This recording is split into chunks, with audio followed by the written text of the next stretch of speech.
School के सुधार में हम सब आगे आएं, शिकायत करें समस्या की और फिर समाधान पाएं। तो आइए इसी भावना के साथ सुनते हैं समग्र शिक्षा उत्तर प्रदेश और यूनिसेफ लखनऊ की तरफ से प्रस्तुत ये कार्यक्रम जन पहल। शिक्षा प्रगति की ऐसी सीढ़ी, रोशन होती जिससे हर पीढ़ी। आज माता पिता ने है ठानी, विद्यालय प्रबंध समिति में भागीदारी है निभानी। सभी सुनने वालों को विद्या का नमस्कार और सभी सुनने वालों को काकी का आशीर्वाद। अब जो जैसा है वैसा है, अभी सब चलता है, जो है सो ठीक है। अभी हमें क्या पड़ी है, छोड़ो, जिनका काम होगा वो देखेंगे। हम तो अरे तू क्या बोले जा रहा है रे चंदू? किसी के कुछ पल्ले ना पड़ रहा है। क्यों विद्या बेटी, तू कुछ समझी? पूरी तरह तो नहीं समझी काकी, पर एक बात है, चंदू ने जो जो वाक्य बोले उनमें एक समानता तो है। कैसी समानता है विद्या बेटी? समानता है भाव की, और वो भाव है कि कोई जिए या मरे अपने राम क्या करें। क्यों चंदू? वाह विद्या बहन, आपने तो सीधा कद्दू में तीर मारा है। यही मतलब था मेरा, जो होता है सो होने दो, अपने को तो सोने दो। अरे तुम दोनों के ये मुहावरे मेरे लिए तो पहेलियां सी बन रहे हैं और बढ़ाए जा रहे हैं, क्या कहते हैं वो, प्रेशर कुकर। क्या मतलब काकी? विद्या बहन, काकी ने एक प्रेशर कुकर बोलना सीख लिया तो अब उसे ही चेप देती हैं जहाँ भी कहीं प्रेशर की बात हो। अरे काकी, वो ब्लड प्रेशर होता है जो तुम्हारा बढ़ रहा है। हाँ वही।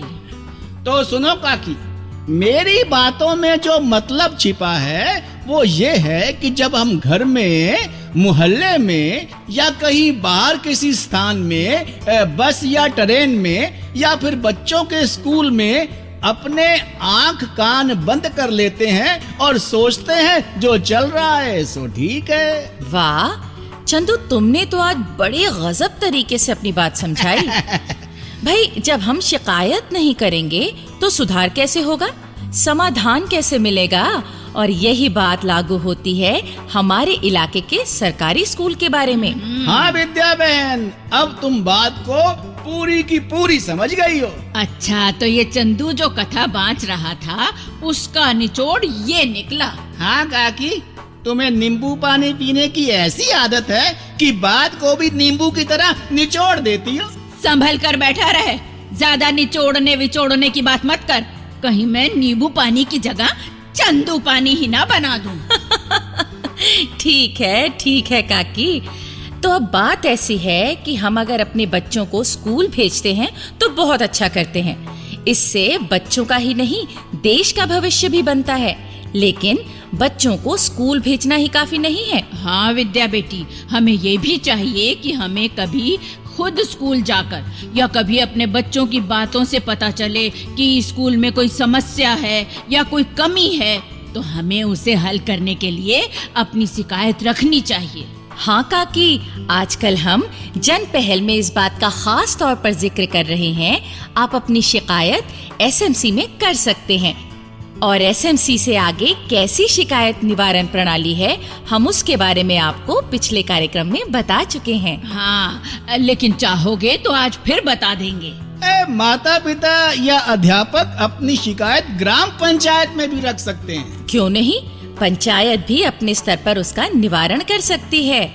हाँ विद्या बहन, वैसे कुछ लोग तो अपनी शिकायत अदालतों में भी कर देते हैं। लो, अब इस मुए को कोई किस्सा याद आ गया होगा। हाँ याद आ गया है, तो क्या सुनाऊं? नहीं? अरे चल सुना दे, तू मानेगा थोड़ा ही। हाँ तो विद्या बहन, एक भाई ने अदालत में शिकायत की कि मेरी बीवी ने मुझे 10 साल पहले एक बार ऊद बिलाव कहा था।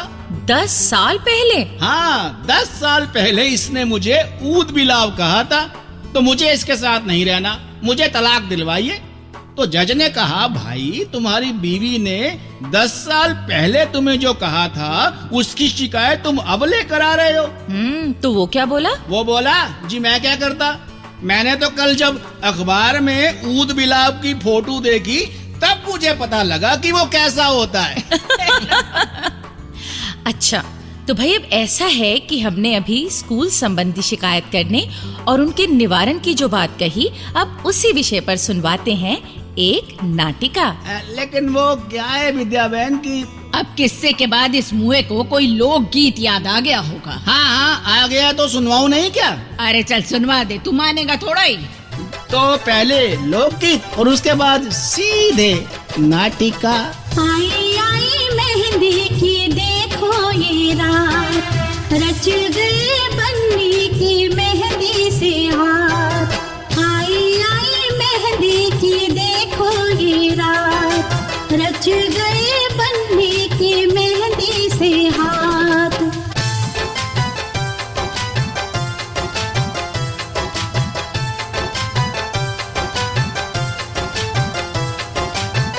लग रहे देखो तब वो प्यारे, सज गए फूलों से घर के द्वारे।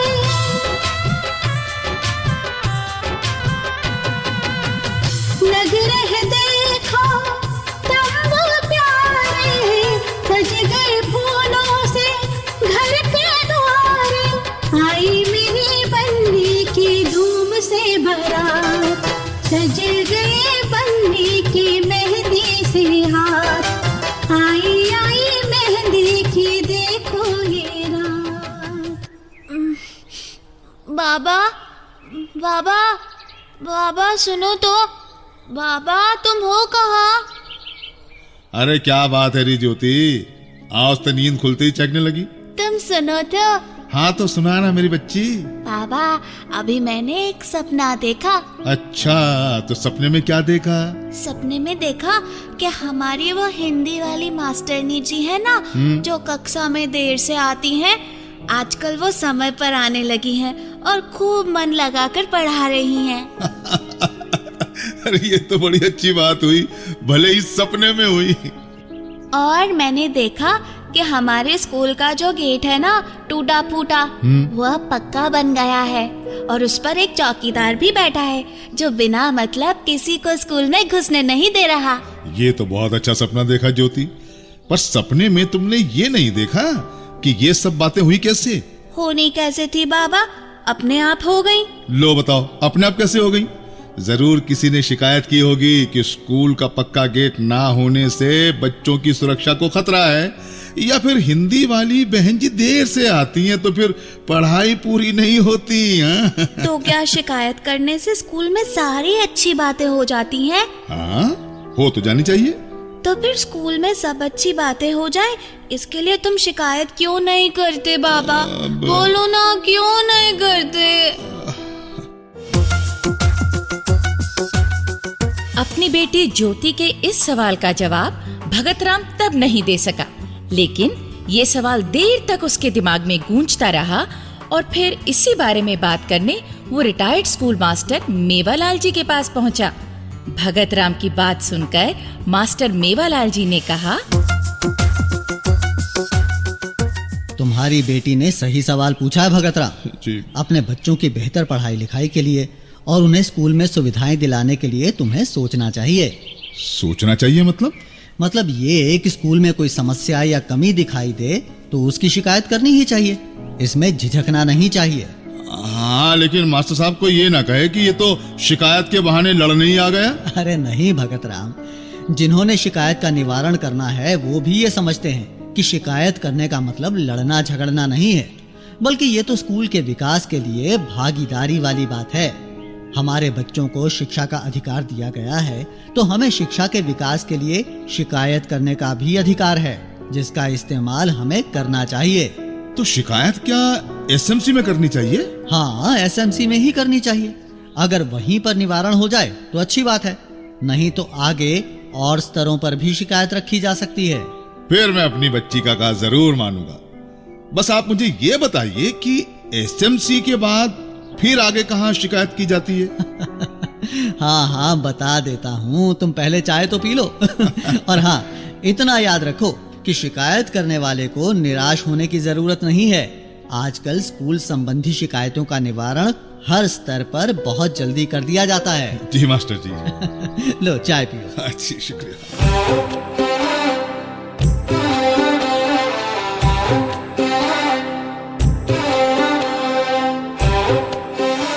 तो काकी, सुना आपने? स्कूल संबंधी शिकायत करना माता पिता, अभिभावकों और यहाँ तक कि बच्चों का भी अधिकार है। हाँ विद्या बेटी, अधिकार वाली बात है तभी तो शिकायत की सुनवाई भी होती है और तुरंत उसका निपटारा भी होता है। अच्छा विद्या बहन, वो मास्टर क्या था, मेवाराम जी ने एसएमसी के बाद जहाँ, मतलब एसएमसी से आगे जहाँ शिकायत रखने की बात कही है, तो वो क्या सिस्टम है, जरा बताएंगी? चंदू, तुम्हें याद होगा कि पिछले कार्यक्रम में भी इस बारे में बताया था, लेकिन सुनने वालों की जानकारी के लिए एक बार फिर से बता देते हैं। हाँ, ये नेक काम भी कर ही दो। देखो, सबसे पहले तो हम ये शिकायत रखते हैं एसएमसी के सामने, और अगर प्रयास के बावजूद एसएमसी के स्तर पर मुद्दा नहीं सुलझता है तो शिकायत को स्थानीय प्राधिकारी यानी ग्राम शिक्षा समिति के सामने रख सकते हैं। और अगर वहाँ पर भी मामला ना सुलझे तो हम शिकायत लेकर जा सकते हैं ब्लॉक स्तर पर खंड शिक्षा अधिकारी के पास। अरे वाह काकी, आपको तो सब याद है। तो अगर खंड शिक्षा अधिकारी के पास भी निवारण ना हो सके तो फिर इसके बाद नंबर आता है जिला बेसिक शिक्षा अधिकारी का, और भगवान ना करे वहाँ भी मामला नहीं सुलझता तो फिर निदेशक बेसिक शिक्षा में भी शिकायत की जा सकती है। और अगर वहाँ पर भी... मैं समझ गई तो फिर राज्य बाल संरक्षण आयोग में शिकायत लेकर जा सकते हैं, और फिर हमारी शिकायत आगे राष्ट्रीय बाल संरक्षण आयोग के पास भी जा सकती है। तो मतलब ये शिकायत तू बचकर कहाँ जाएगी? कहीं ना कहीं पर तो तुझे सुलझना ही होगा। तो भाई, आपने आज की नाटिका सुनी, उसमें भगत राम ने तो अपनी बच्ची के सपनों को सच करने का फैसला कर लिया। तो अब आप ये फैसला कब करेंगे? जी हाँ, सोचिए और तब तक सुनिए ये संदेश। मेरा नाम पंकज है। मैं मलिहाबाद लखनऊ का रहने वाला हूँ। मैं जन पहल कार्यक्रम हमेशा सुनता हूँ। इस कार्यक्रम में एसएमसी के कामकाज के अलावा बच्चों और पढ़ाई के माहौल के लिए बहुत अच्छी अच्छी बातें बताई जाती हैं, जैसे स्वच्छता, बच्चों को रोज़ स्कूल आना चाहिए, स्कूल में पढ़ने लिखने की हर ज़रूरत पूरी होनी चाहिए, स्कूल में अगर बच्चों के माता पिता को कोई बात खटकती है तो उसकी शिकायत ज़रूर करें। तो प्रोग्राम में ये बातें सुनकर और उन्हें अच्छी तरह समझकर हमें ये लगता है कि ये जो आरटीई है, मतलब ये आरटीई कानून है, ये बहुत अच्छा है। तो इस कार्यक्रम से हमें ये प्रेरणा मिलती है कि हमें भी अपने स्कूल के लिए बहुत कुछ करना चाहिए, क्योंकि सभी बच्चे देश का भविष्य हैं और देश का भविष्य सुधारने के लिए हमें भी बहुत कुछ करना चाहिए। तो अब चलने की है बारी, मुलाकात होगी फिर हमारी तुम्हारी। भाइयों बहनों, अगर आप अपनी बात हम तक पहुंचाना चाहते हैं या विद्यालय प्रबंध समिति के बारे में कोई जानकारी चाहते हैं या कार्यक्रम के बारे में कोई सुझाव देना चाहते हैं तो इस पते पर लिखें। हमारा पता है समग्र शिक्षा उत्तर प्रदेश, सर्व शिक्षा अभियान ऑफिस, विद्या भवन, प्रथम तल, फर्स्ट फ्लोर, निशांतगंज, लखनऊ 226007। तो अब जन पहल के अगले कार्यक्रम तक विद्या अपनी काकी और अपने चंदू को आज्ञा दीजिए। जय हिंद। शिक्षा प्रगति की ऐसी सीढ़ी, रोशन होती जिससे हर पीढ़ी। आज माता पिता ने है ठानी, विद्यालय प्रबंध समिति में